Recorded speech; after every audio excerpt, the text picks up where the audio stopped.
sick and are remembering their happy wedding in the little village. Who do you think is the artist? Right.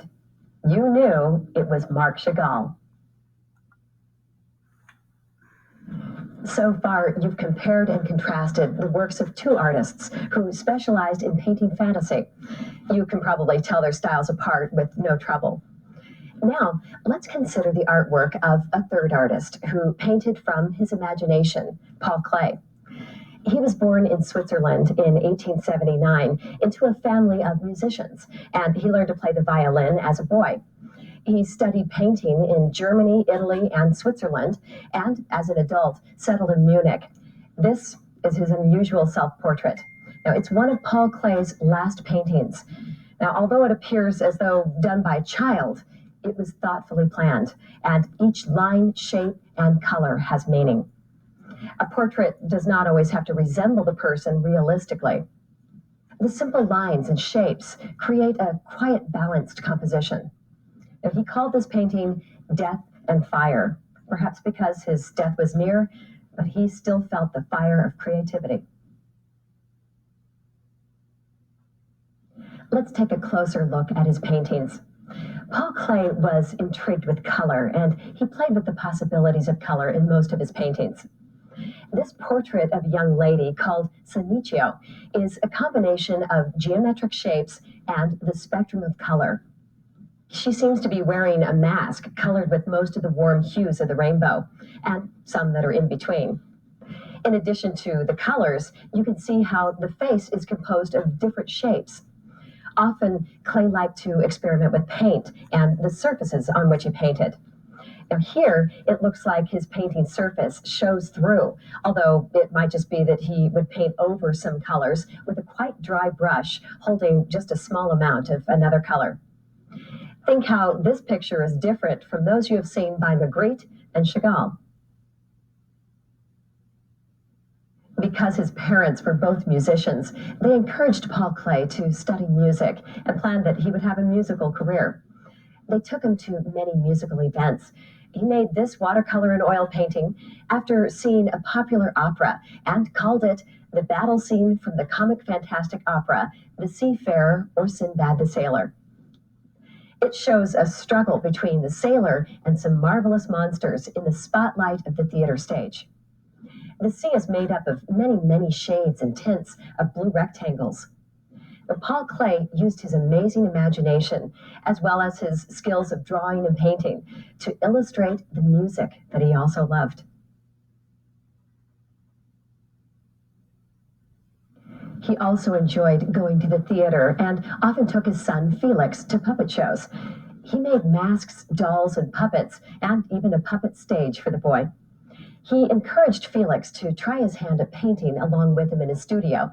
He wrote to a friend, "The pictures which my little boy paints are often better than mine, because mine have often been filtered through my brain." In puppet theater, you can find some of the things Paul Klee tried to paint in the manner of a young child, although they show the thoughtful organization of a grown-up artist. Now, here are three different paintings by the artists Marc Chagall and Paul Klee. Are you ready to identify these artists by their styles and subjects? Because this artist was so fascinated with color, he began to put paint into little rectangles, like a complicated checkerboard, and sometimes he added triangles and circles. The same color, he found, looks different when it's placed next to its neighboring colors. Try this with your own watercolors or crayons. These paintings came to be known as magic squares. Sometimes they look like the architecture of little towns, as here in a work called Castle and Sun. Notice how the artist also used light and dark contrasts to lead our eyes around the picture. Find the lightest colors and the darkest. Who painted this magic square picture? Paul Klee. Who has never dreamed of flying effortlessly over the gardens and houses of the town? Happy feelings make us as light as air, and this must be the way the young artist and his wife felt out for a day in the countryside.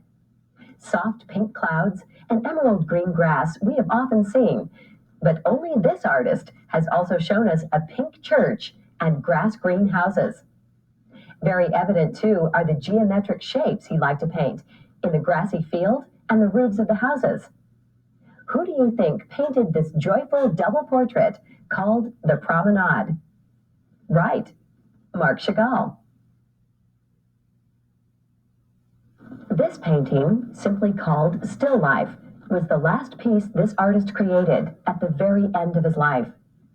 Everything has been moved to the borders: the orange mystical moon, the tiny drawing of the Bible story of Jacob wrestling the angel, an orange table with little flowers all over it, and holding a green coffee pot and a gray violet statue, and a grouping of vases in the upper left-hand corner with an odd appendage. Right up to the end of his life, the artist was thinking of colors and shapes, light and dark, and how they relate to one another in a painting. Surely you have recognized the artist from the many clues to his style. Right, Paul Klee. Think carefully about the three artists you have studied, their ideas, their techniques, and the subjects and feelings they like to show in their work. Consider all that you have learned before you answer. Who do you think painted each of these three pictures? Common sense and what we have learned about the force of gravity tell us that this is a painting of an impossible situation. We know that enormous boulders simply don't float above a chasm between treeless mountains, or anywhere else for that matter. In this painting, The Glass Key, the artist has deliberately ignored the facts of nature and given us something completely illogical to look at. The boulder is skillfully and accurately drawn, but this composition could happen only in a dream or in one's imagination. The artist must be, right, Rene Magritte. As you can see in this painting, the artist liked to use line as well as color when he made a picture. Color was especially important to this artist. He wrote in his journal, "Color and I are one. I am a painter." But line, too, fascinated him. In this little painting, The Red Balloon, you can see the geometric shapes he drew with straight and curved lines, and how he added the colors. See how the red accents lead your eye around the picture and back to the balloon. Also, the artist painted this picture on cotton gauze that was first covered with chalk, which gave the entire painting an interesting texture. There's a sense of mystery here as well. Is it a hot air balloon or a child's toy on a string? And who is the artist? Yes, Paul Klee.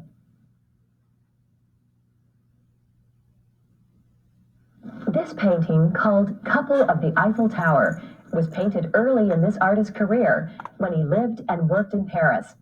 In addition to the happy couple flying through the air, we see other strange things that came to be symbols of the artist's work. The Eiffel Tower of Paris, some violins, a very large chicken, a donkey, and even a small village. After all these clues, have you figured out who this imaginative artist was? You are right, Marc Chagall. You probably have chosen a favorite artist from these works of fantasy and imagination, or perhaps you've chosen two you liked best. You can do some research at the library or on the internet to learn more about them.